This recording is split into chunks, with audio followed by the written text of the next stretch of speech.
Welcome back, students. In this video segment, we will talk about one section, section 2.6, graphs of the sine and cosine functions.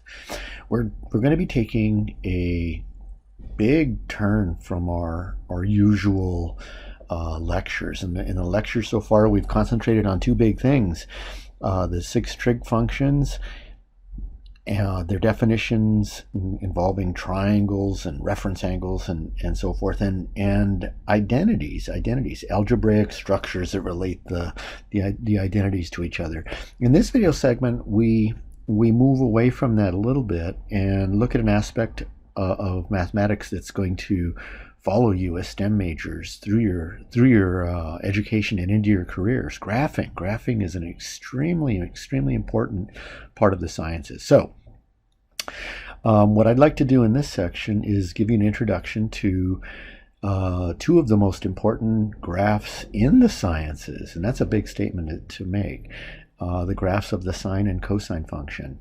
A lot of the data that occur in the sciences occur in graphs that are very close to, if not exactly, sine and cosine functions. Okay, so before we get started, though, I want to give you a little bit of a review of what we mean by graphing. The technique that we're going to use in this section is not a technique that you're going to use very often in calculus. And in fact, you're not going to use this. I don't think you're going to use this technique very much at all outside of this lecture. It was the technique that you learned to graph, most likely learned to graph very early on in algebra. And what am I talking about? You're given an equation. You construct a chart of values of points and connect the dots. This is not how we do this in calculus, but it's a good way to get started with the graphs of the sine and cosine. So just as more of a reminder, for example, suppose you were back in an intermediate algebra situation, algebra 2, or even sometimes algebra 1, and you were asked to sketch the graph of y equals x squared. Some simple graph that you should know by now, but if you don't worry about it. You're going to be taking pre-calculus after this course, and in that course we review all of the functions that you graphed early in algebra and then expand upon those. Anyways, I want to take a look at graphing y equals x squared from the point of view of an algebra 2 or intermediate algebra student. What you would do most likely, or most commonly, is you would construct a short chart of x and y values and then plot those points and connect the dots. And since we're graphing y as a function of x, we get to select the values of x from the domain. If you've forgotten these terms, don't sweat it right now. We select an x value of, say, 0. We get a y value of 0 squared or 1. Then maybe select x equals 1. 1 squared for y equals 1. Oops, I think I have 0 squared equaling 1. Okay, 0 squared equals 0. 2 squared equals 4. Negative 1 quantity squared equals positive 1, etc. Let's get a fraction in there. 1/2 for x, 1/2 squared, you get 1/4. Okay, again, this is not how we graph in calculus coming up, and we're going to use much more powerful techniques than this. In fact, this technique is not very good for graphing complicated functions. Anyway, then what you would do, or you would have done, is to plot these points and connect the dots. So let's assume that we're going to do that right this second here. Okay, so what I will do, trying to get the axes to line up here for me. What I will do is I'll mark off the axes conveniently for me. So I'll put, this is x equals 1. Here's x equals 2. Here's x equals -1, -2. Okay. Let's see, what do we want to do here? Let's, on the y-axis, same deal. Here's y equals 1, 2, 3, 4. And so I would plot the points. If x is 0, y is 0. So let me change to a red here. Do we get the origin? If x is 1, y equals 1. So we go over 1, up 1. If x is 2, y is 4. So over 2, up 4. If x is negative 1, y is positive 1. And we start to get an image of what might happen. The reason why connecting the dots is not a good idea is between these dots, there are a lot of different graphs that could occur. But we're going to assume we get a nice, smooth shape that we can sort of predict by connecting the dots. If x equals 1/2, then y equals 1/4. That would be about right here. And then you made a big leap of faith in algebra. And that leap of faith is that you can connect these dots and have a graph of a function formed. Let's see if I can do this smoothly. It's really slippery to graph on a surface. It's like trying to draw on water or an ice sheet or something. So it's really, there's no friction between the pen and the graph. Very little friction. So anyways, graphs can turn out pretty sloppy. I think I'm trying to make excuses for my bad graphing. So what's my excuse in class? I'm not an artist. I can't draw real well. Okay, so this is what you did very early on. Not good. You connect those 5 red dots in this shape. There are many different graphs that connect those same 5 dots. In any case, this is the technique we're going to use for graphing the sine function today, or this evening for me.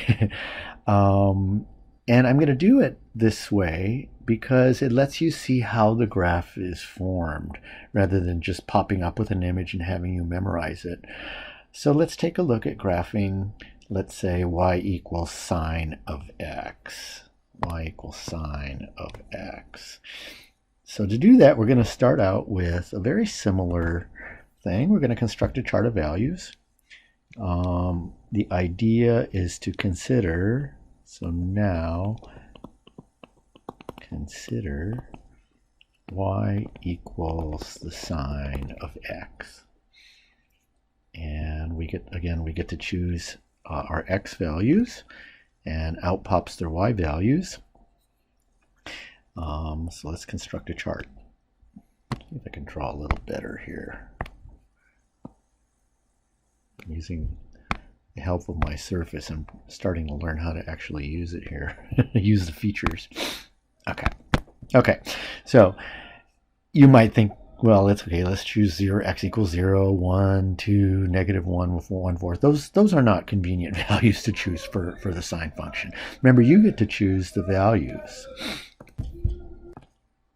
So rather than choose numbers like 0, 1, 2, etc., I'm going to choose convenient values like for the trig functions like 0, pi over 6, pi over 4, pi over 3. Special values. In fact, the angles around the unit circle in our last section. So 0, pi over 6, pi over 4, pi over 3, pi over 2.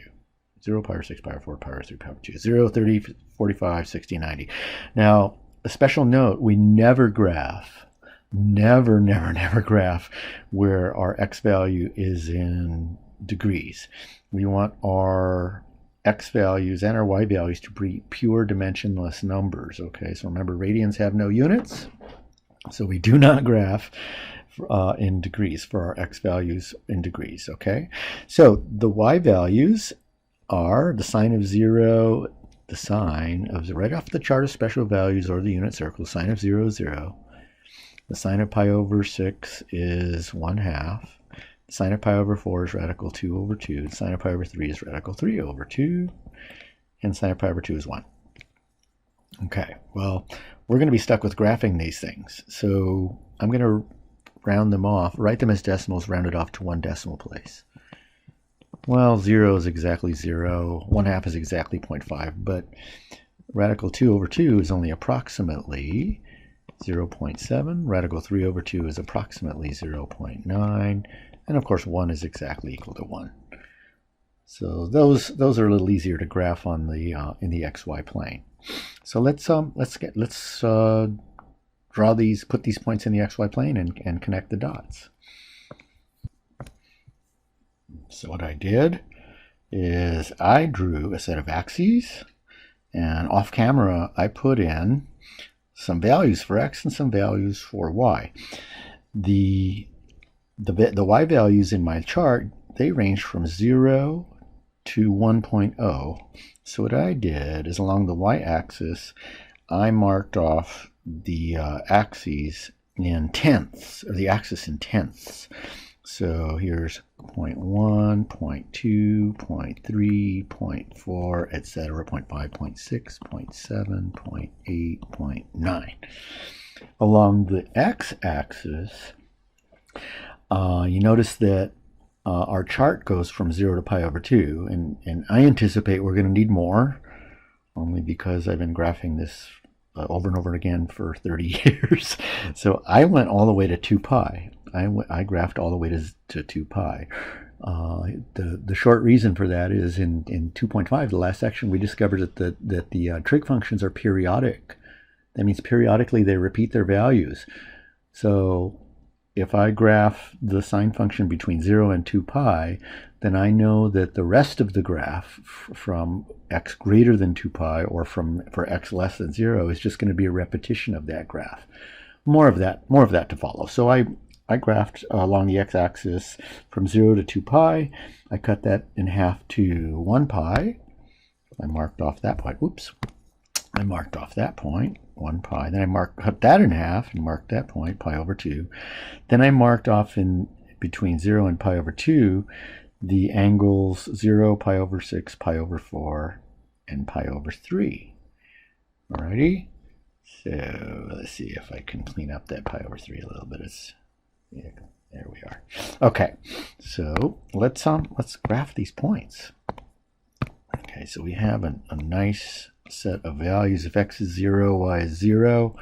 So again, I'm going to use a nice thick red here. If x is 0, y is 0. If x is pi over 6, y equals 1/2.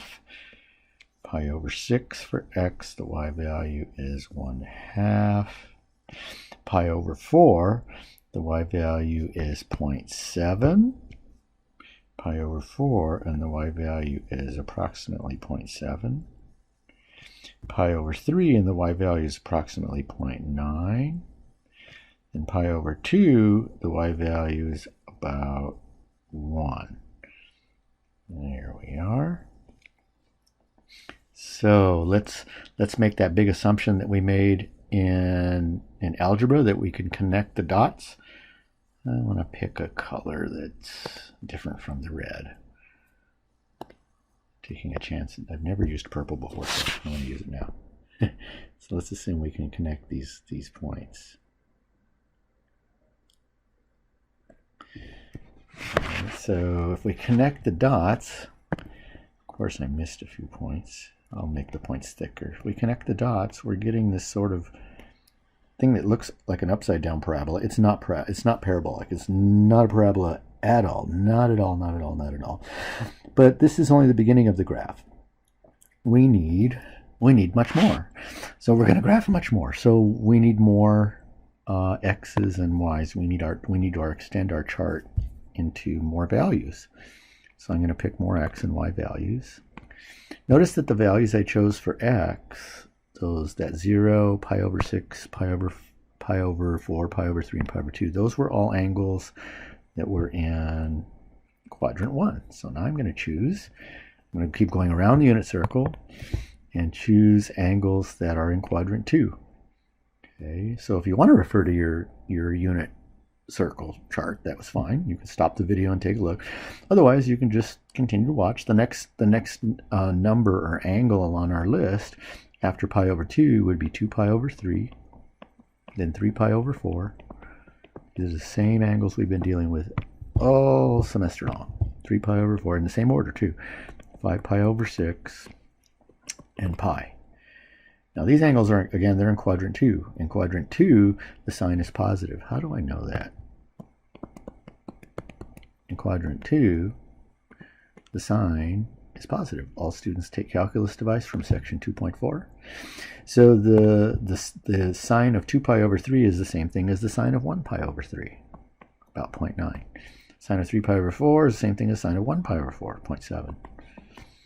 Sine of 5 pi over 6 is the same thing as the sine of 1 pi over 6, about 0.5. These are approximate values. Well, some of them are. And the sine of pi is 0. The sine of pi is 0. So we have the same numbers. We went from 0 to 0.5, 0.7, 0.9, and 1. Now we're going from 1, where we left off, to 0.9, 0.7, 0.5, and 0. The numbers are exactly the same, but in decreasing order. So let's graph them. At 2 pi over 3, we have 0.9. At 2 pi over 3, we're approximately at 0.9. Okay, I'm trying to find it here. Oh, here it is, 0.9. At 3 pi over 4, we're back at 0.7. At 5 pi over 6, we're back at 0.5. And at pi, we're back to 0. So, what do we get when we connect these dots? Pretty clear. Probably see an image in your head right this moment. And we're getting the same curve, same shape, just coming back down. Wow, I've missed more points now than before. I'm going to draw these dots really thick. Okay, I got a little extra piece in there. There it is. Okay.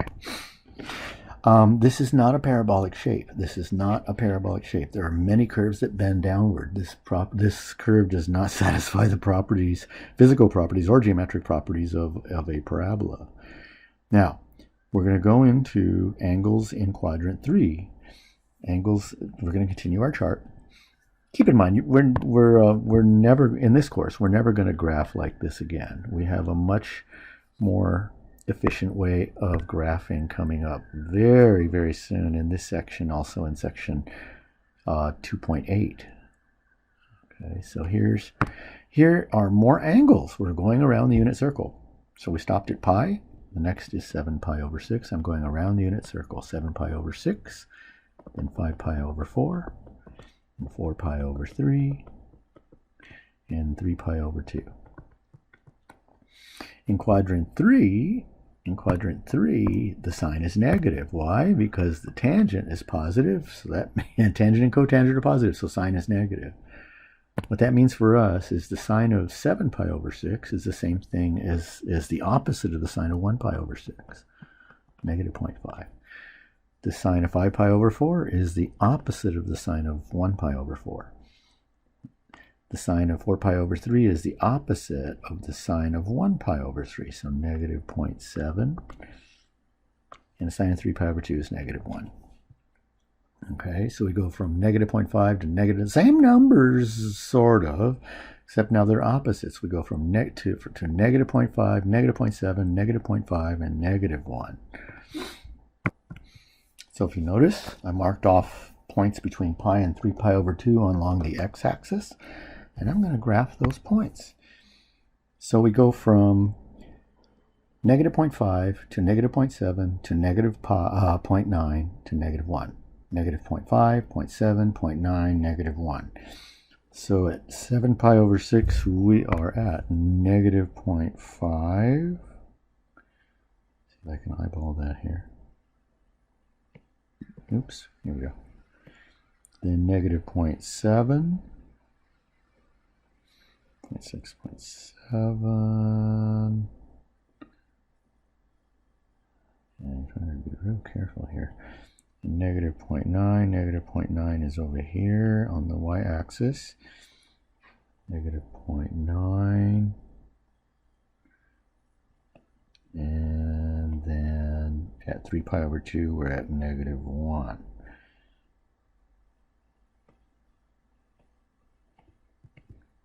Okay, so let's get our purple pen and graph, connect these dots.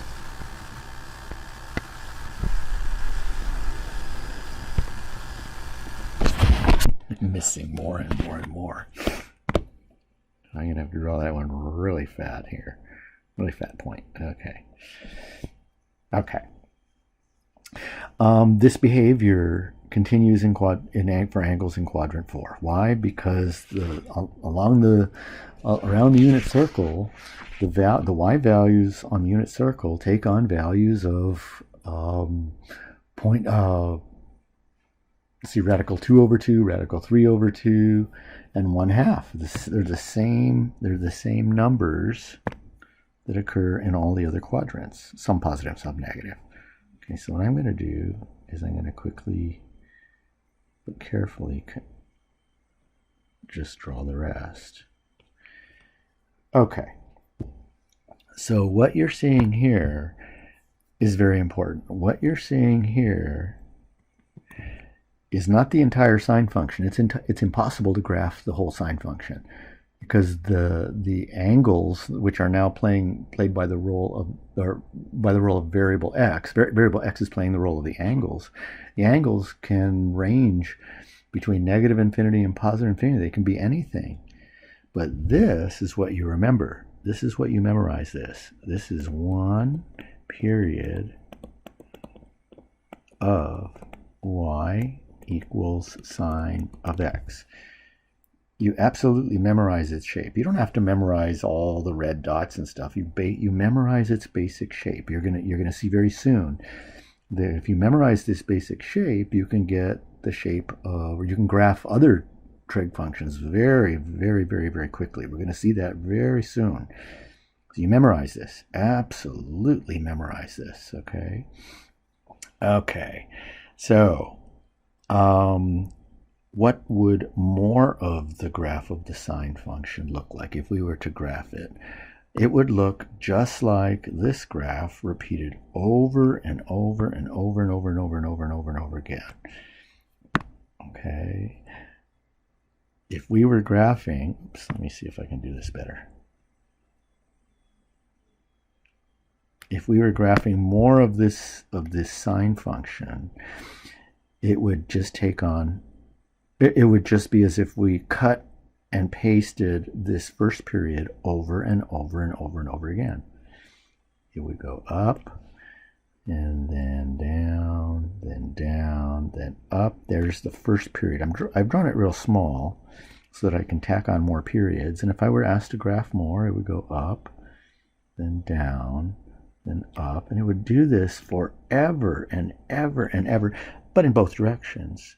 Down, and up, down, up. This is what the sine function looks like. Okay. You notice that I'm not an artist, so the frustration for me is that I have to do a lot of graphing in my job, but somehow it's just not in the stars for me to graph as neatly as some of my students graph. Over the years have graphed just amazing graphs. Most students don't, and I think it's not a negative thing. It's just most people, I think, are just not born with the ability to graph things or draw things very well, quote unquote, or just so to speak. Okay, in any case, this is what the sine function looks like, and a lot of data that occur in the sciences occur like this, look like this. Very, very commonly, data occur like this in the sciences. Now, what I'm going to do is I'm going to graph the cosine function. Relax, we're not going to take nearly the amount of time it took to graph the sine function. But I'm going to start by saying that something that's going to seem strange at first. It may seem strange for a while. The thing I want to say about the graph of the cosine and sine is that they're identical. There's no difference in the shape. There's absolutely no difference in the shape of the sine and the cosine function. You might think, how could that be? Sine is opposite over hypotenuse in a triangle. Cosine is adjacent over hypotenuse, and those things aren't equal. That's true, but the graphs of the sine and cosine are absolutely identical. Don't take that out of context, though, because some people hear that out of context. They're going to think, oh my goodness, this guy's a professor.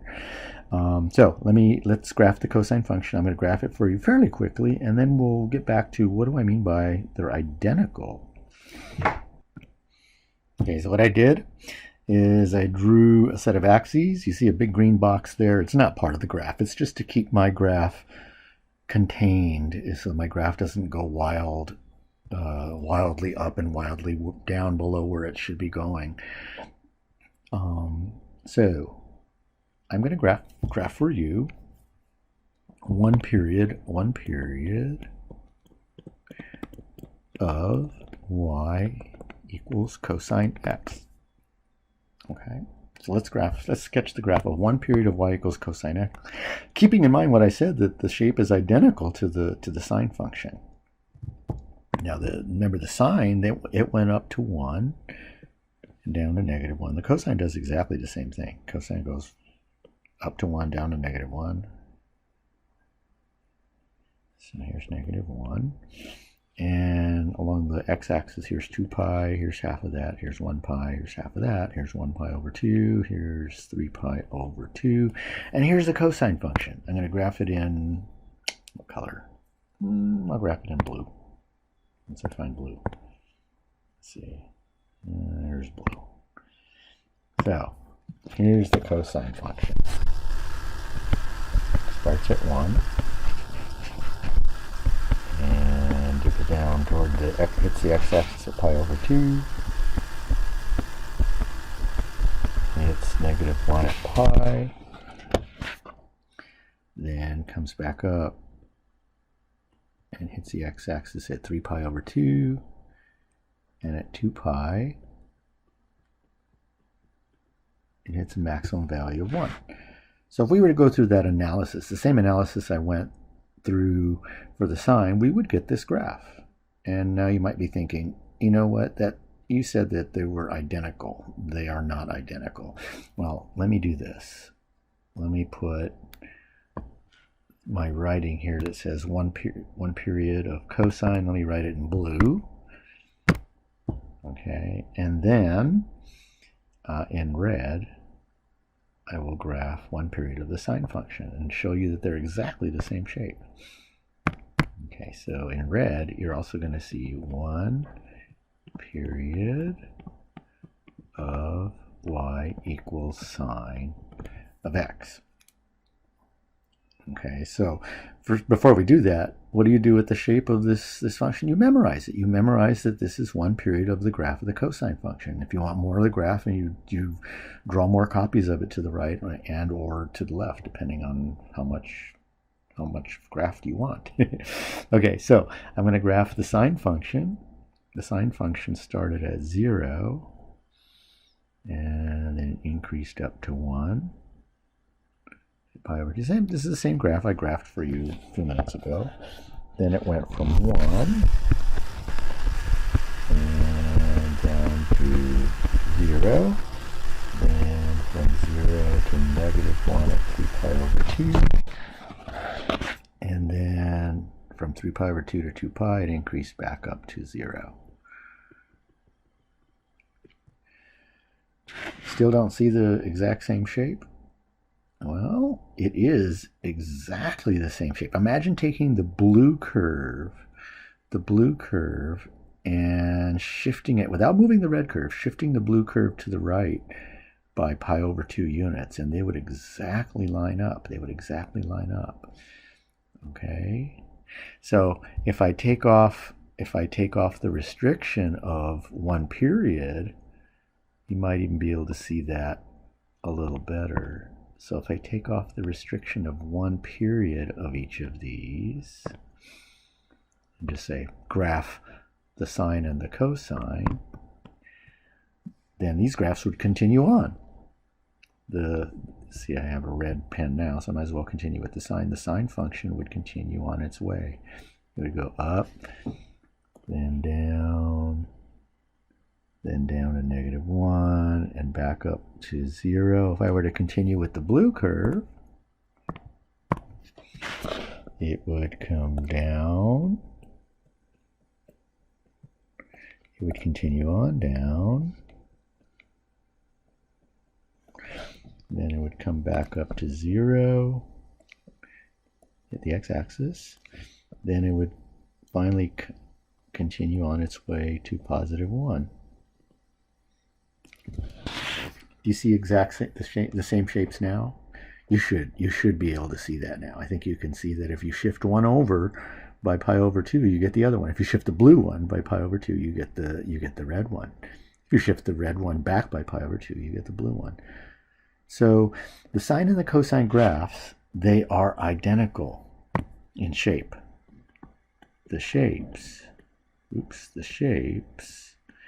that does not look like the word shapes. The shapes of y equals sine of x and y equals cosine of x are absolutely identical. They are simply, see if you can come up with a word, out of what? Out of what from each other? Out of what? The shapes are identical, but they're simply out of what? Out of whack, out of sync. Some students come up with that one. They're out of phase. A phase shift for a graph is one that's a shift to the left or to the right. Okay, so the graphs of sine and cosine are absolutely identical. They are absolutely identical. They're simply out of phase. So the bottom line for you as students, just right at this moment, is that you memorize the shapes of one period of sine of x and one period of cosine x. That is really the most important thing in this 20-25 minutes or so of the lecture that we've had so far. This is extremely important for you. They both lie between -1 and 1 in the y direction. One period of each function is between 0 and 2 pi. The cosine starts along the y-axis, unless we have some sort of phase shift for the cosine. That comes up later. And the sine function, the one in red, starts at the origin. Memorize these two shapes. They're going to follow you through a lot of your STEM math and your STEM science courses. You're going to see these functions pop up a lot. Now, if that was all there was to graphing sines and cosines, we'd be done. The fact is that while the shapes of sine and cosine occur very frequently in the sciences, they don't all involve shapes that go from -1 to 1 in the y direction, nor do they all go from as one shape or one complete period between 0 and 2 pi. Sometimes there's one period between 0 and 1 pi. Sometimes there's one period between 0 and 1 pi. In which case we'd be looking at something like this. If we had one period of the sine between 0 and 1 pi, oh my goodness, that looks terrible. That's what I get for trying to do something very quickly. We'd have something that looks like this. One period between 0 and 1 pi. I'm trying to do this quickly, and I shouldn't do that. Okay, in which case 2 periods then would occur where one period of the sine function occurred before. So this is still a sine function. It's just we've sort of compressed it like a spring. We've decreased the period from 2 pi to 1 pi. Some of the trig functions don't go to 1 and don't go to -1. Sometimes they only go up to 0.4 or whatever, some fraction. This looks like a sine function. It maybe goes up to 0.4 and has a period of pi. Sometimes the periods are stretched out. So this would be a sine function. This would be a sine function with a longer period than 2 pi. Okay, so we need to be able to change some features about the sine and cosine graphs without changing their shape. And that's what we're going to analyze for the next or for the remainder of this lecture. So suppose that now, for example, I want to sketch one period of y y equals 2 times the sine of x. Okay. Well, you did this kind of thing. You did this kind of thing when you studied in intermediate algebra. You studied parabolas, that first graph that we looked at. When you studied parabolas in intermediate algebra, you essentially, you got the basic shape of the parabola, the one that we did just to start out the lecture. And then you notice that, or you learned that, if you change the equation by just a little bit, if you change the equation by just a little bit, say instead of y equals x squared, you have y equals 2x squared, that stretched the parabola away from the x-axis by a factor of 2. The y values were twice as big as they were before. That's an important thing. So if the y value here was 1, the new y value on the 2 sine x would be 2. Okay? And you change if you change the parabola again to be something like y equals 1/4 or 1/2 x squared, what that did is it changed the shape in the opposite direction of, or in the opposite kind of change as y equals x squared happened. The change in y equals x squared, it shrunk the graph. It took the graph, stretched it. It was the opposite of stretching. It compressed it down toward the x-axis. The y values were 1/2 as big as they were before. Okay, and that same kind of thing happens with the trig functions. In fact, it happens the same thing that happens with every function you graph. You're going to learn more about that in pre-calc. That if you multiply a function by, say, 2, the effect that has on the graph is that it stretches the y values away from the x-axis by a factor of that amount. So this doubles the y values on y equals sine of x. Well, what does that mean to us? It means that instead of the sine function going from 0 and the y value up to 1, it's going to go from 0 to 2. Let's take a look at that. Let's take a look at what I just said there. Okay, so here's our graph of the sine function again, and I've lengthened the y-axis and marked off some higher and lower values above 1 and negative and below -1. So if we're looking at the graph of, say, y equals 2 times the sine of x, the y values are doubled. The y values are now twice as big as they were before. Well, now let's do this very carefully. The y values for x equals 0, the y value at x equals 0 used to be y equals 0. And 2 times y equals 0 is still y equals 0. Now at x equals pi over 2, the y value is 1 on the original sine function, the original red sine function. On the original red sine function, the y value was 1. Now the y value is twice that. So the y value is now 2. So the curve then is effectively stretched away from the x-axis by a factor of 2. At x equals pi, the y value is 0. And the y value is still 0 at x equals pi because 2 times 0 is 0.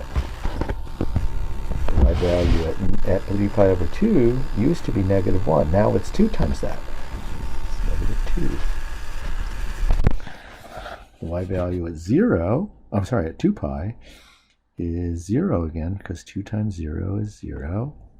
I've made it look a little sharp at the maximum and minimum points, and it's not sharp. It's a nice, smooth, rounded off figure.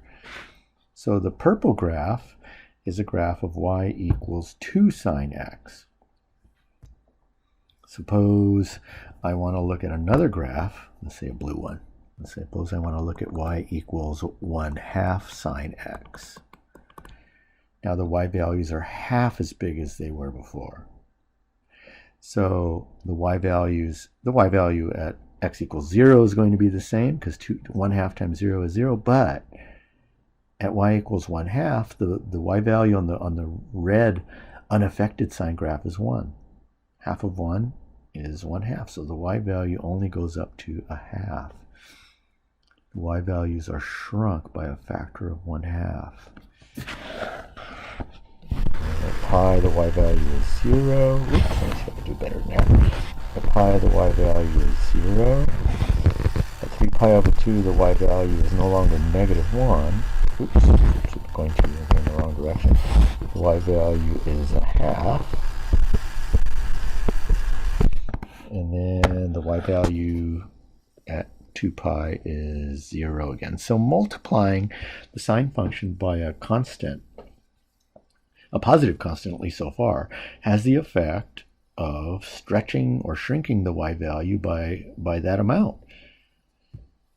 So the y value on the purple graph is y equals 2 sine of x. The y values are twice as big as they were before.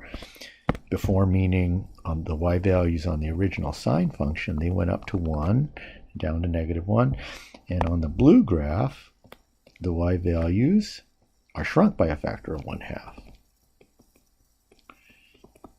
So that's the effect of multiplying any function, but in particular a sine function or a cosine function by a positive constant. Well, what if I multiply by a negative constant? See if I can choose a color that's going to show up decently. I'm going to take a chance with yellow. Suppose I want to graph y equals negative sine x, negative 1 times sine x. Okay, the y values are now negative 1 times what they were before. Think about that again. The y values are now negative 1 times what they were on the graph of the red function that didn't have negative 1 as a coefficient.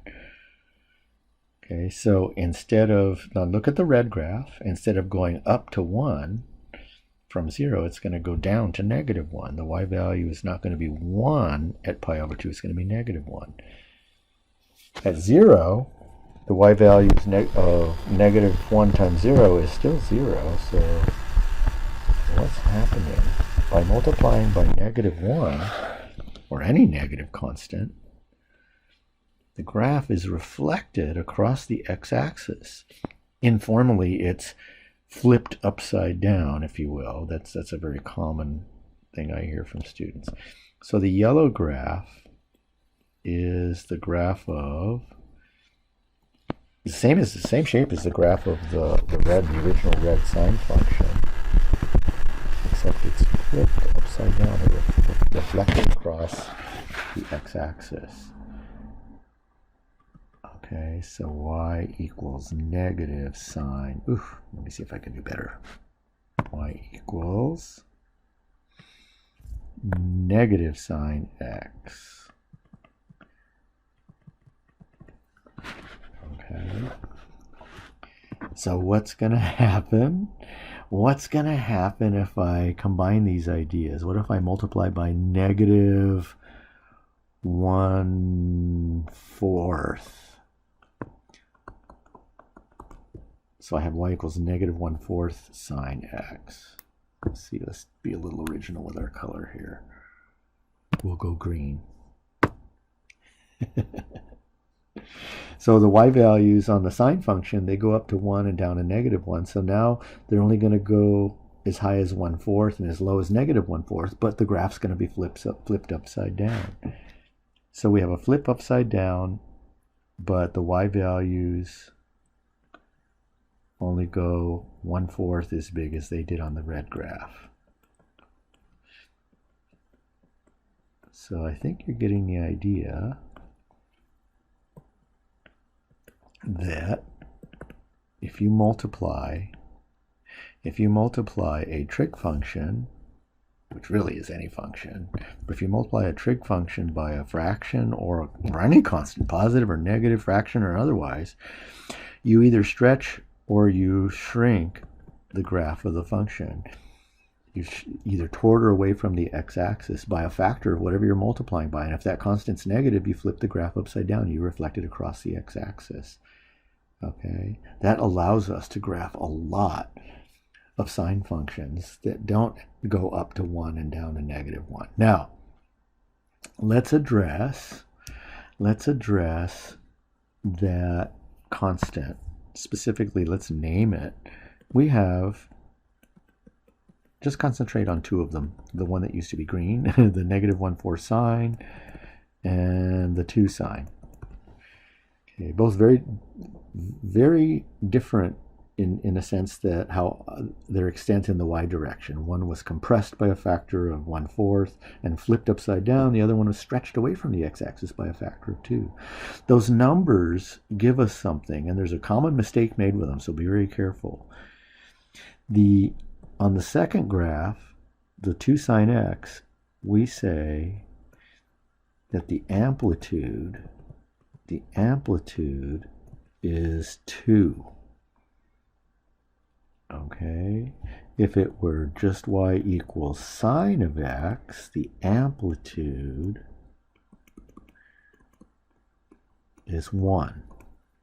So the amplitude is the maximum distance that the graph strays away from the x-axis. That's a really complicated way of saying it, I guess. Okay, so with that in mind, what do you suppose the amplitude is of y equals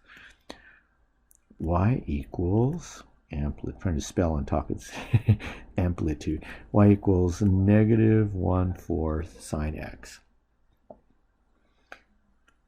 The most common thing for students to say is -1/4, and it is wrong.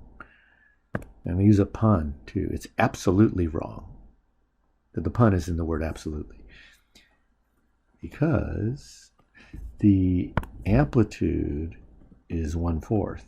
There's no such thing as a negative amplitude being negative. The amplitude is not -1/4, it's +1/4. Amplitude, I'm going to say this to try to head off a very popular mistake. Amplitude is never negative. There's no such thing as the amplitude being negative. The amplitude of a sine or a cosine function is the absolute value of the coefficient of that trig function. So with that in mind, I'm going to keep this in red. The amplitude of y equals some constant a times sine of x, or y equals some constant a times cosine of x, is not a. It is the absolute value of a. I'm writing this really big and really in red in hopes of heading off a very common mistake. Common meaning 50% of the time students will get this wrong on a test. The amplitude is not a. It is the absolute value of a. The a is not for spelling the word amplitude. It is just an unfortunate, very common choice for a letter to be used as the coefficient of sine or cosine. It doesn't mean amplitude. The amplitude is the absolute value of a. So, before we move to our next, and really our last aspect of this lecture, suppose I want to sketch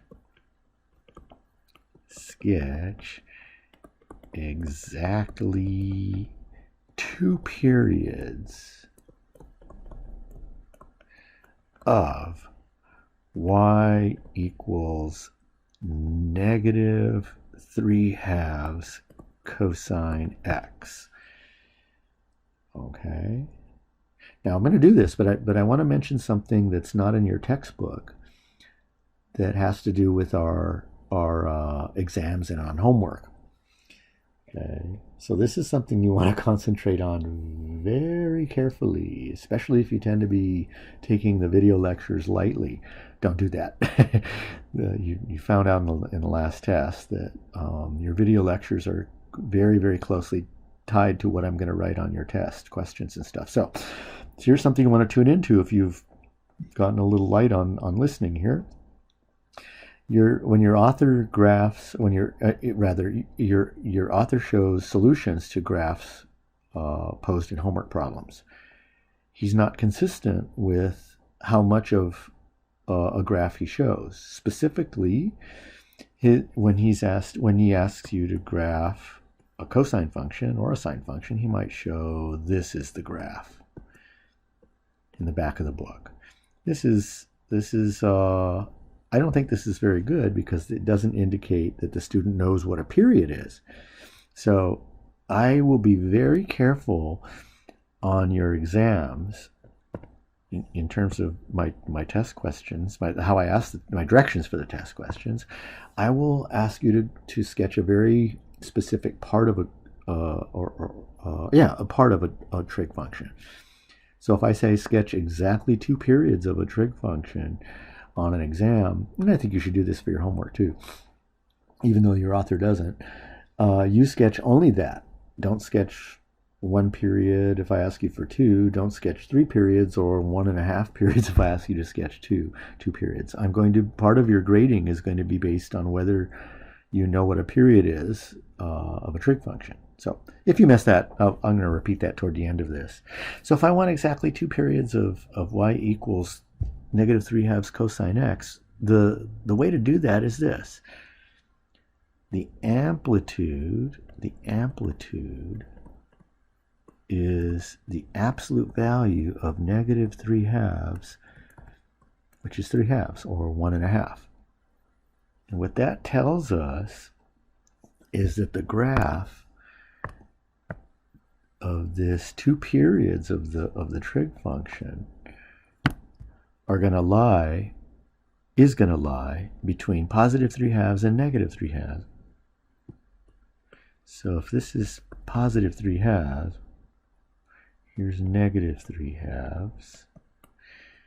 And when I'm graphing trig functions, I like to draw a little dotted box that's used to contain my graph. Now I want the graph of exactly 2 periods. So in this dotted graph, let me extend the x-axis a little more. In this dotted box, I'm going to squeeze in 2 periods. So in this dotted box I have 2 periods, then if I cut the dotted box in half, that's where each period lies in 2 periods. That's where 1 period lies in each of the two boxes, the two halves. Then I cut the first box in half, and then I cut it into quarters. And within that first 4-segment box, 1, 2, 3, 4 segments, is going to go 1 period of -3/2 cosine x. The negative means that the graph is flipped upside down. And I'm going to write it as, in quotes, upside down.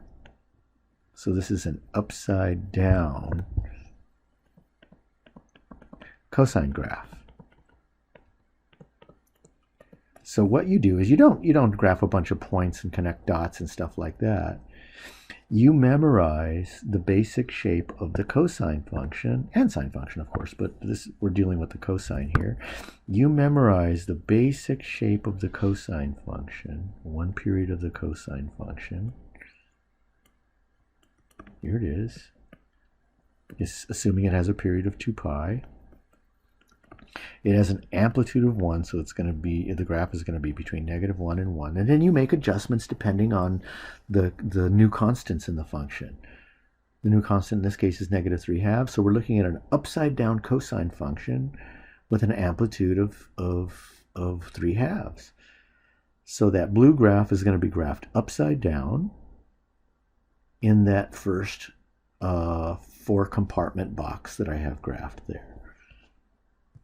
Okay, so my graph instead it's not going to start along the positive y-axis. Since it's flipped upside down, it starts on the negative y-axis. So I'm flipping that graph upside down, the one you see on the lower left.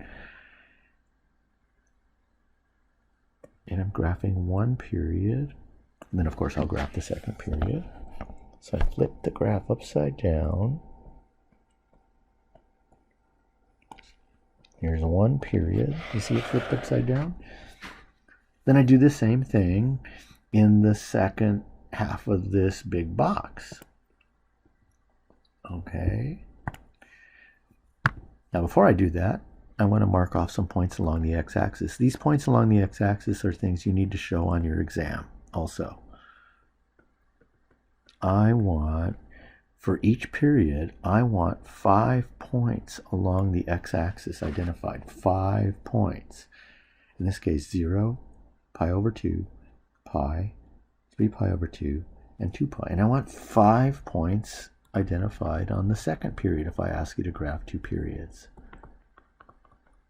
For a total of how many points along the x-axis? The answer is not 10. It's 9. 2 pi counts twice. It counts in the first period and the second period.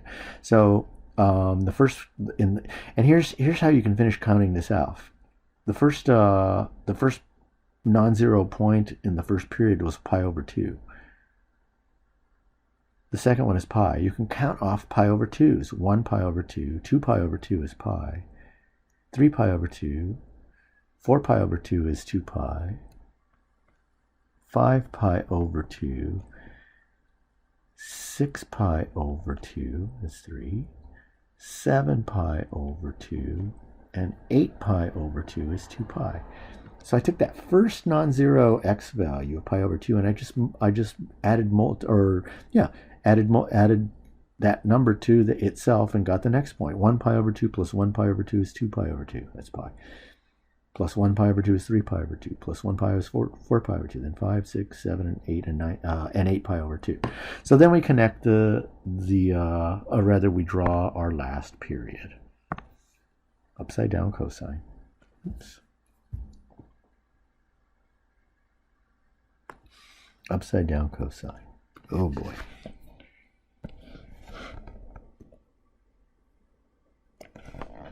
Okay, so there's roughly 2 periods, not roughly, there's exactly 2 periods of the cosine function with an amplitude of 3/2 and a reflected graph. Okay, so we can graph a lot of sines and cosines with this, a lot of different sines and cosines. They all have the same shape, but they have a different amplitude, and some of them are reflected about the x-axis. Now, we have one more transformation to consider. One more, and this one's a little more difficult to see, but not more difficult to ultimately graph when you get the idea. So here's our next example. Sketch a one period of y equals the sine of 2x. Not 2 times the sine of x, but the sine of 2x. Okay, I'm not changing the amplitude here. The coefficient of this trig function, sine, is 1. The amplitude of this trig function is 1. The amplitude is 1. Amplitude equals 1. Okay. Now, there's a different transformation of the sine function that's happening here. We're not stretching it or shrinking it toward the x-axis or away from the x-axis. We're not doing that here. To see what we're doing, let's take a look very briefly at a graph of one period of the sine function. Sine of x, not sine of 2x, just sine of 1x. I drew it very quick, very sloppy for lack of a better term, but you can see it gets the job done. Here's y equals sine of x, one period of the sine function, not 2x, just 1x. Now I want you to focus with me on how I'm going to describe the starting and end points of this graph. In fact, I'm going to change the color of the x here to red. Here's sine of x. Now, one period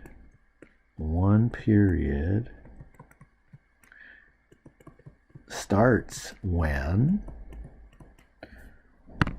that x, same x in the angle right here, the x, then that x equals 0.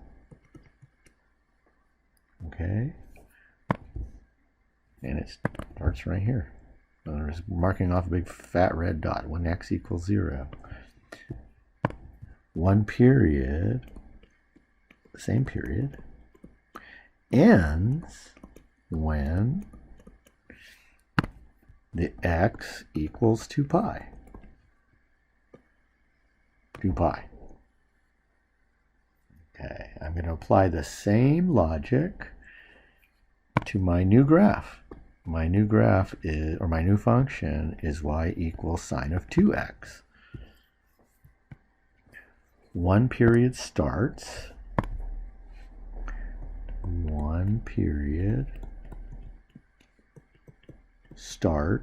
when,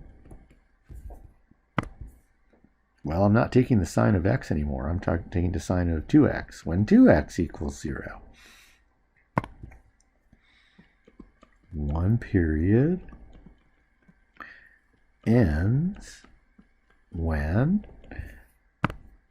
2x, there's no longer 1x there, 2x equals 2 pi. Now, use a little algebra on both these little equations. One period then starts when x equals 0 and ends, divide both sides by 2, when x equals pi. Look back at that really sloppy graph of the sine graph right up there. One period starts at x equals 0 and ends now when x equals pi. It used to end when x equals 2 pi. I've cut the period in half. If you missed that, let's look at a little more detail. So here's a copy of the first graph we did today. Y equals sine of x.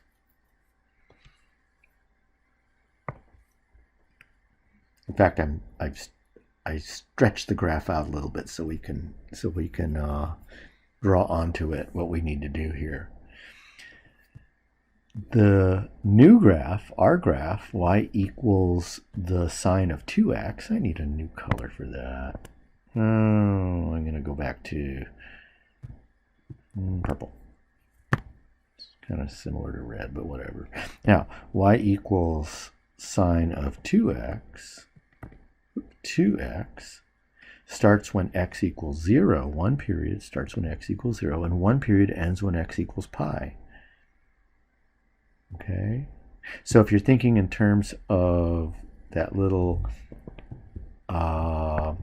box that I drew in earlier, so to keep my shape from being too wild, here's that box that I drew earlier.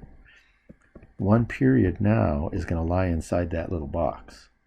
So half of the period is at pi over 2. A quarter of a period is at half of pi over 2. That's pi over 4. And 3/4 of the period should be, well, what's between 1/2 and 1? So between pi over 2, my dotted lines are becoming sloppy. Between pi over 2 and pi is like a number between, similar to a number between 1/2 and 1 is 3/4. So 3 pi over 4. Okay. So we have one period occurring now in that little green box.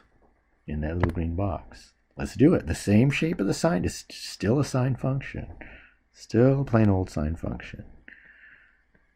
But the period is shrunk from 2 pi to 1 pi.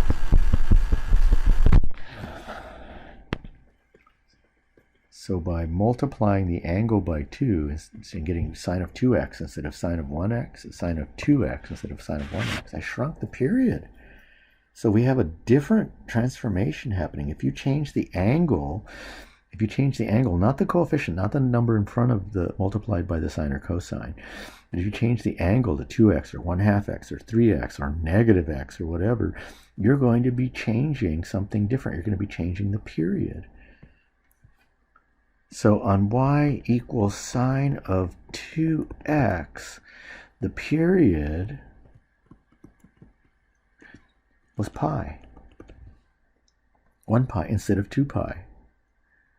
So how do we get the period out of that number? For the amplitude is easy.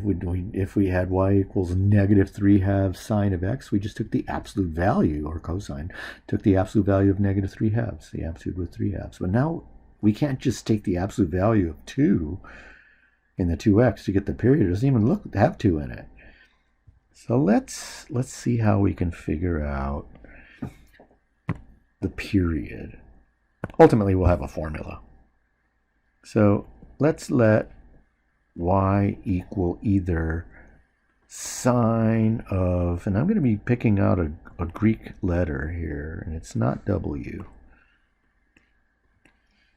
It's called an omega, small Greek letter omega.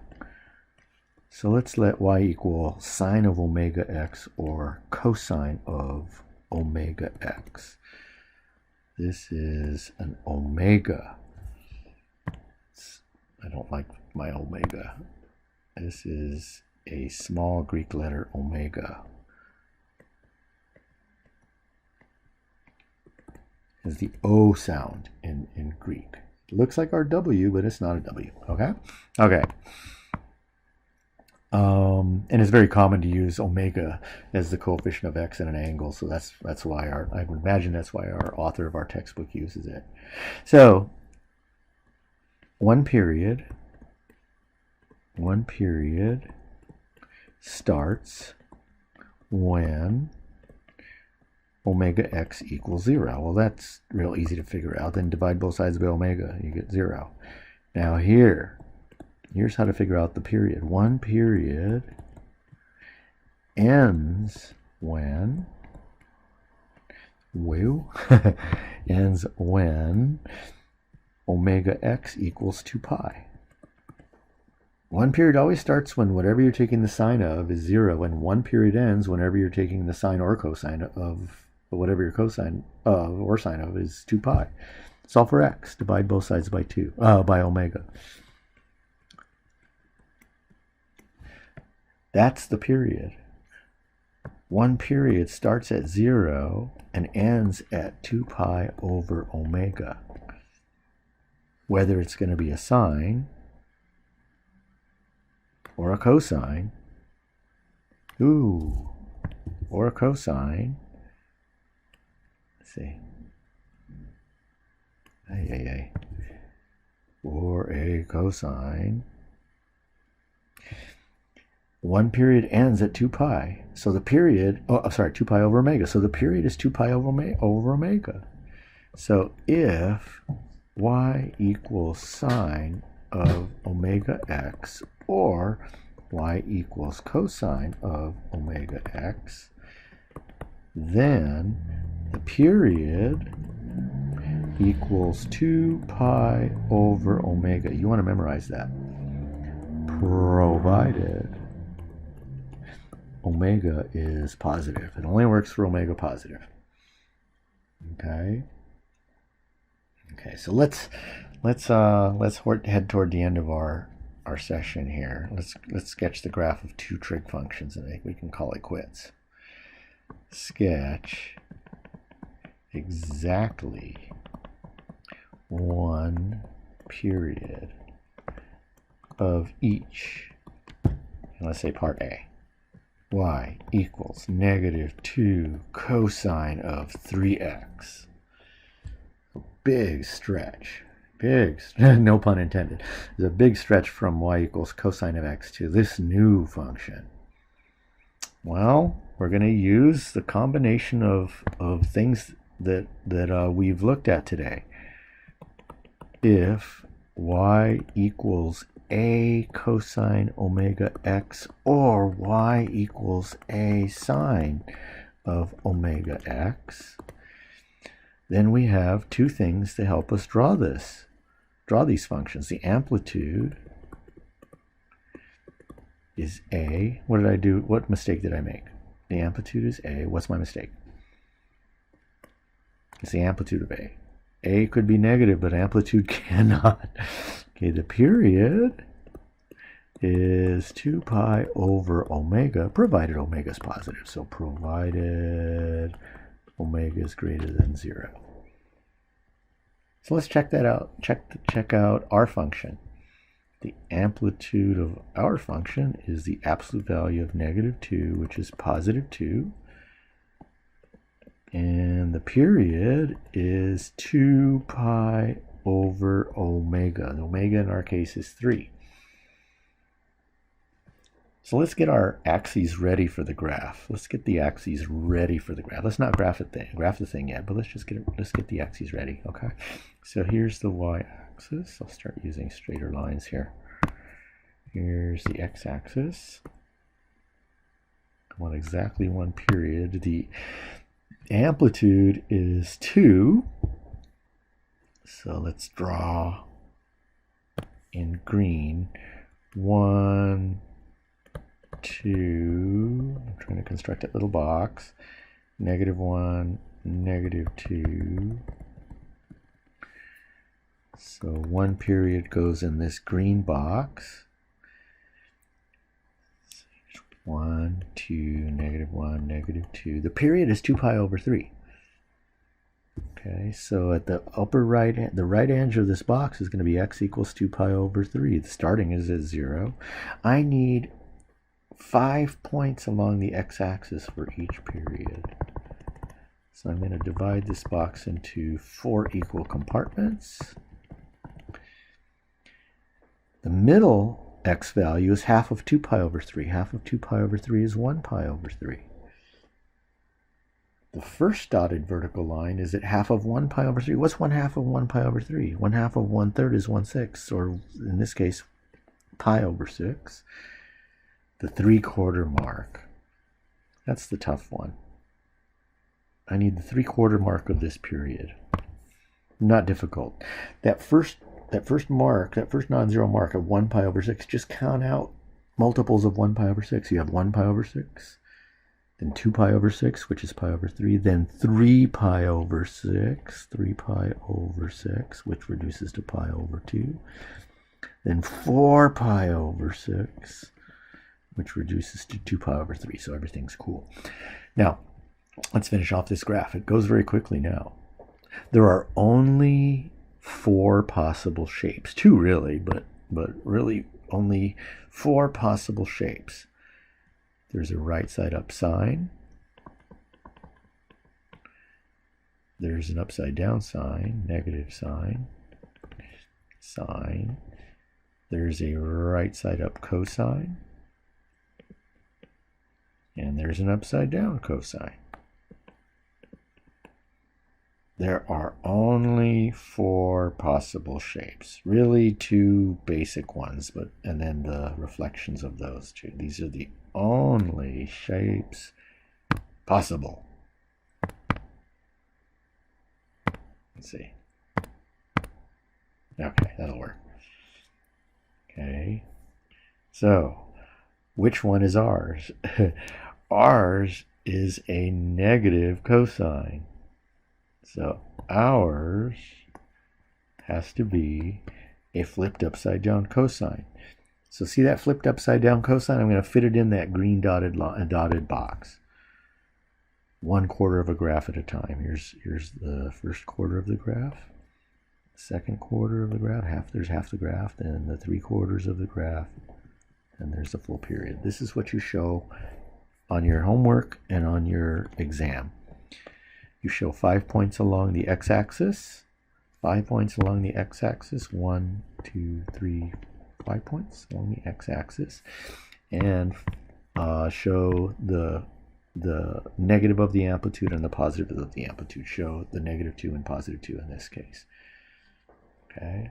One more example, and then you should be ready to dig into a homework assignment for section, what is this, 2.6. Okay, so our last graph for the evening, or for the session, it's always evening for me, I'm a night person.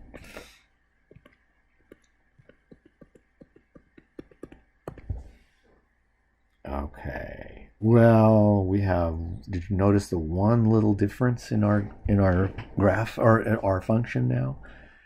It's a subtle one, but it's an important one. I mentioned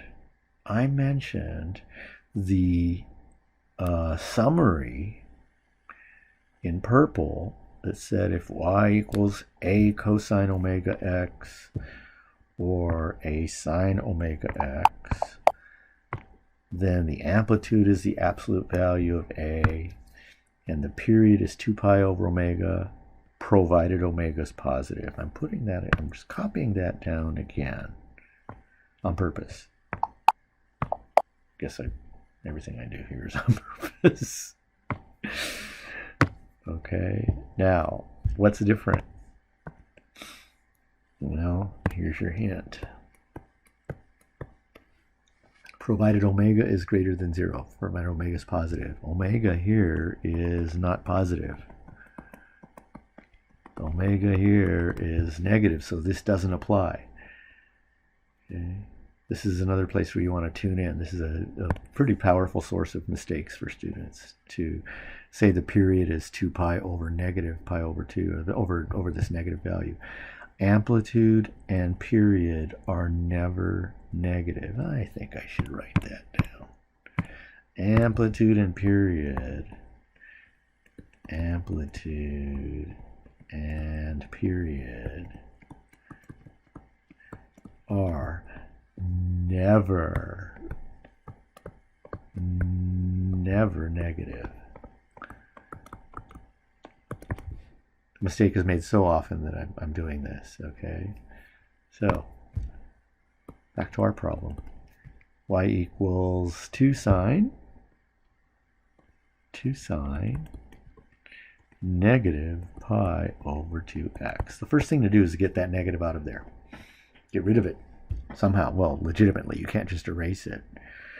Recall the even, odd properties.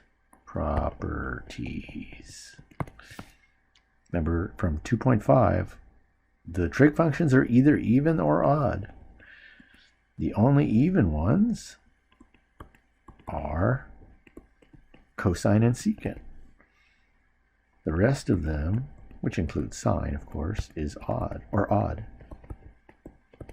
Okay, and those even odd properties, they tell you how to deal with the negatives inside the angles.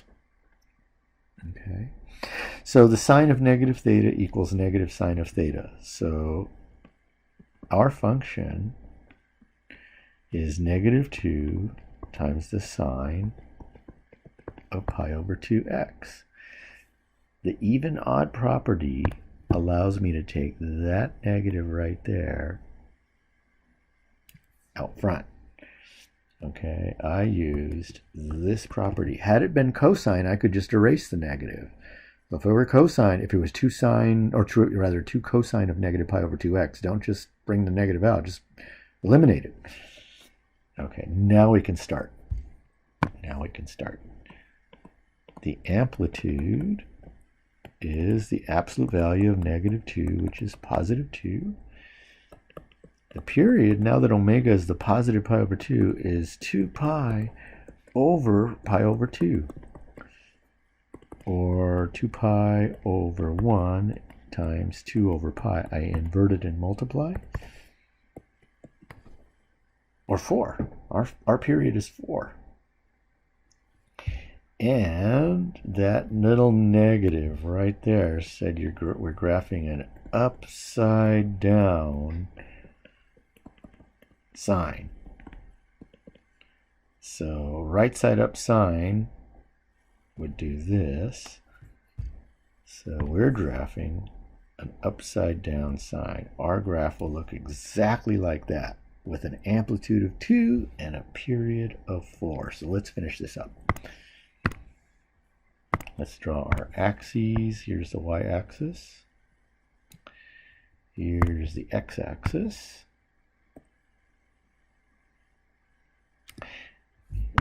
Amplitude is 2, so here's x equals 1, x equals 2, x equals -1, x equals, y equals 1, y equals 2, y equals -1, y equals -2. I do not know why I said x equals. The period is 4. This is nice. Why is that nice? 1, 2, 3, 4. No pi's to deal with. No fractions to deal with, so this is sort of nice. Little green box. You don't have to draw the green box in. If you choose to draw the box, you don't have to draw it in green. But I do. It's for me. You do not have to draw the box. My graphs are not really good. I'm not an artist, so I need something to help me keep the graphs contained. To end this graph and this lecture, I'm going to graph an upside down sine graph in here. Down, up, starts at the origin, down, then back up, and continue up, and then down. There is exactly one period of y equals 2 times the sine of -pi/2x. Okay, make sure that was okay. Yeah. Okay. And that brings us to the end of our video segment. So go ahead and get started on homework right away if you can, or when you can, on section 2.6. Next video segment will come along soon, and we'll cover section 2.8. We're going to skip 2.7. We're going to go to 2.8, and then we'll come back and do 2.7. That will make sense to you when we get there. So as usual, and as always, I'm looking forward to talking with you all again soon.